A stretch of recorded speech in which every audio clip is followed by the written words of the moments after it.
നമ്മുടെ കടയിലെ മിക്കപ്പോഴും കഴിക്കാൻ പറ്റുന്ന ഒരു മാർട്ടിൻ ചേട്ടൻ കേട്ടോ. ആ ചേട്ടൻ എനിക്ക് ഇടയ്ക്ക് ഓർഡർ പറയാറുണ്ട്. പക്ഷേ ഒരു സമയത്ത് എനിക്ക് ഓർഡർ കൊടുക്കാൻ പറ്റില്ല. കാരണം എന്താണെന്ന് വെച്ചാൽ ഒന്നില്ലെങ്കിൽ ഞായറാഴ്ച ഇരിക്കും, അല്ലെങ്കിൽ ഞാൻ എവിടെയെങ്കിലും പോണ സമയത്തായിരിക്കും ഓർഡർ പറയണം. അപ്പോൾ അതുകൊണ്ടിട്ട് ആ ഓർഡർ ഒന്നും ഞാൻ സ്വീകരിച്ചിട്ടില്ല. ഇന്നലെ ഒരു 35 ചിക്കൻ റോസ്റ്റിന് ഓർഡർ പറഞ്ഞപ്പില്ലേ എനിക്ക് ചേർത്തല വരെ പോകണമായിരുന്നു. പക്ഷെ ഞാൻ ആ ഓർഡർ നിരസിച്ചില്ല കേട്ടോ. കാരണം എന്താണെന്ന് വെച്ചാൽ ആ ചേട്ടൻ എന്ത് വിചാരിക്കും, എപ്പോഴും ഓർഡർ പറയുമ്പോൾ ഇവർക്ക് അങ്ങോട്ട് എന്താണ് ഉണ്ടാക്കി കൊടുക്കാൻ ബുദ്ധിമുട്ടാണെന്ന് വിചാരിച്ചാലോ.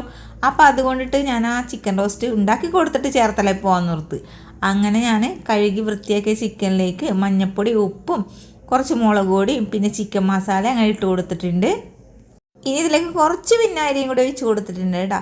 അതെ, ഇന്ന അളവുകളൊന്നും പറയില്ല, കാരണം എല്ലാം ധൃതിപ്പണിയിലാണ് ചെയ്തത്. കാരണം അല്ലേ എനിക്ക് 4:30 മണിയാകുമ്പോൾ കടപൂട്ടി ഇറങ്ങണം.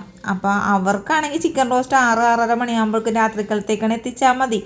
പക്ഷേ എന്താണെന്ന് വെച്ചാൽ ഇതുണ്ടാക്കി കൊടുത്താൽ മാത്രമല്ല എനിക്ക് ചേർത്തലക്ക് പോകാൻ പറ്റുള്ളൂ. അങ്ങനെ ഞാനൊരു 4:30 മണിയായപ്പോഴേക്കും ഇതുണ്ടാക്കി അവിടുത്തെ മേഡത്തിൻ്റെ വീട്ടിൽ കൊണ്ട് കൊടുത്തതിന് ശേഷമാണ് നമ്മൾ ചേർത്തലക്ക് പോയത്. അപ്പോൾ അതേ നന്നായിട്ട് കുഴച്ച് എടുത്തിട്ടുണ്ട് കേട്ടോ ചിക്കൻ. കുറച്ച് കറിവേപ്പിലിട്ട് റെസ്റ്റിലൊന്നും വെച്ചില്ല കേട്ടോ ചിക്കനൊന്നും. പിന്നെ ഉരുളിയിലേക്ക് കുറച്ച് വെളിച്ചെണ്ണ ഒഴിച്ചു കൊടുത്ത്. അപ്പം നമ്മളിത് നന്നായിട്ട് ഫ്രൈ ആക്കിയിട്ടൊന്നും അല്ല ചിക്കൻ റോസ്റ്റ് ഉണ്ടാക്കണം, ജസ്റ്റ് ഒന്ന് ഫ്രൈ ആക്കിയിട്ട് മാത്രം കേട്ടോ. അങ്ങനെ നമ്മൾ വറുക്കാനായിട്ട് ചിക്കനൊക്കെ ഇട്ട് കൊടുത്തിട്ടുണ്ട്. പിന്നെ ഇത് വറുക്കണ വീഡിയോ ഒന്നും ഞാൻ നിങ്ങളെ കാണിക്കണില്ല, മൊത്തത്തിൽ ഞാൻ വറുത്തെടുത്തിട്ടുണ്ട് കേട്ടോ. ദേ ഇത് കരിഞ്ഞ വെളിച്ചെണ്ണയെന്ന് ആരും കരുതണ്ട കേട്ടോ. കരിഞ്ഞ വെളിച്ചെണ്ണയിൽ കറി ഉണ്ടാക്കി കഴിക്കൂലേ, അതുകൊണ്ടിട്ട് തന്നെ ഞാൻ പറയണേണ് ഇത് മൊരിഞ്ഞ വെളിച്ചെണ്ണയാണ്. ഇനി കമൻ്റായിട്ട് ആരും വരാൻ നിൽക്കണ്ട. അപ്പോൾ ഇതിലേക്ക് ഇഞ്ചി വെളുത്തുള്ളി പേസ്റ്റും അതേപോലെ തന്നെ കുറച്ച് പച്ചമുളകും കൂടി അരച്ചതാണ് ചേർത്ത് കൊടുത്തേക്കണം. എന്നിട്ട് ഇതെല്ലാം കൂടി നന്നായിട്ടൊന്ന് വഴറ്റിയതിന് ശേഷം നമ്മളിതിലേക്ക് ഒരു 2 കിലോത്തോളം സവാള അരിഞ്ഞതും കൂടി ചേർത്ത് കൊടുത്തിട്ടുണ്ട്. ഇനി സവാള പെട്ടെന്ന് വഴറ്റി കിട്ടാൻ വേണ്ടിയിട്ട് ഞാൻ കുറച്ച് ഉപ്പും കൂടി ചേർത്ത് കൊടുത്തിട്ടുണ്ട്.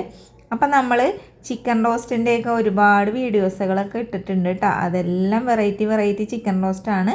വീഡിയോ കാണാത്തവരൊന്ന് കണ്ടു നോക്കണേ. അപ്പം ഞാൻ ഈ സവാള ഒന്ന് നന്നായിട്ട് സോഫ്റ്റായിട്ട് കിട്ടാൻ വേണ്ടിയിട്ട് ഞാനൊന്ന് മൂടി വെച്ച് അങ്ങോട്ട് കൊടുത്തിട്ടുണ്ട്. അങ്ങനെ കുറച്ച് കഴിഞ്ഞപ്പോഴേക്കും നമ്മുടെ സവാളയൊക്കെ നന്നായിട്ട് വഴറ്റിയിട്ടിട്ടുണ്ട് കേട്ടോ. അങ്ങനെ ഞാനിതിലേക്കില്ലേ ഒരു 4 പഴുത്ത തക്കാളി എടുത്തിട്ടുണ്ട്, അതും ഇട്ട് കൊടുത്ത് പിന്നെ കുറച്ച് കറിവേപ്പിലയും കൂടി ഇട്ട് കൊടുത്തിട്ടുണ്ട്. ഇനി തക്കാളി ഇട്ട് കൊടുത്തു കഴിഞ്ഞാൽ നന്നായിട്ടൊന്നും വഴറ്റേണ്ട ആവശ്യമൊന്നുമില്ല. ഇനി നമുക്കിതിലേക്ക് പൊടികൾ ചേർത്ത് കൊടുക്കാം. ഇനി ഇതിലേക്ക് ചിക്കൻ മസാല ഇട്ട് കൊടുത്തിട്ടുണ്ട്. നമ്മൾ പച്ചമുളക് അരച്ചും ചേർത്തിട്ടുണ്ടായിരുന്നു. പിന്നെ ചിക്കൻ അതായത് ഫ്രൈ ആക്കണേക്ക് മുമ്പ് നമ്മൾ മുളക് പൊടി ഇട്ട് കുഴച്ചിട്ടുണ്ടായിരുന്നല്ലോ, അതുകൊണ്ടിട്ട് തന്നെ കുറച്ച് മുളക് പൊടിയാണ് ചേർത്ത് കൊടുത്തത്. പിന്നെ മല്ലിപ്പൊടിയും പിന്നെ കുരുമുളക് പൊടിയും ചേർത്തെടുത്തിട്ടുണ്ട്. എന്നിട്ട് എല്ലാം കൂടി ഇളക്കി കൂട്ടി എടുത്തിട്ടുണ്ട്.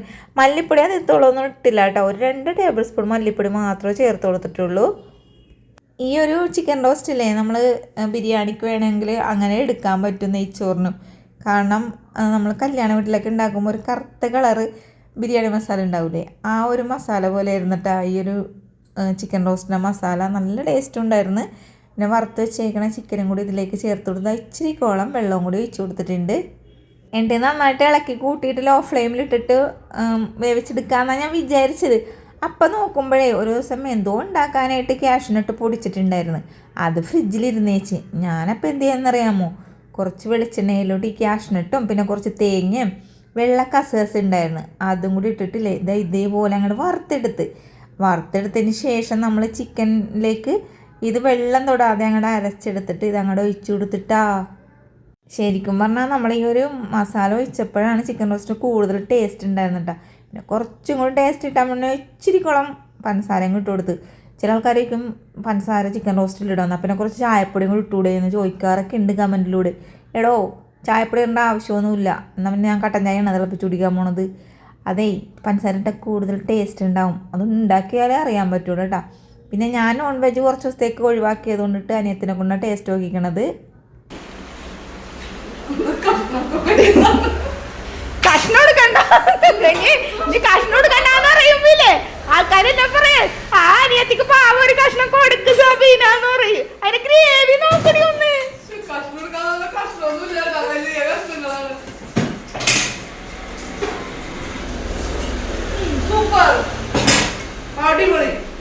ഓക്കെ, വീഡിയോ ഇഷ്ടപ്പെട്ടാൽ ഇതേപോലെ ഉണ്ടാക്കിയോ, അടിപൊളി ടേസ്റ്റാണ്.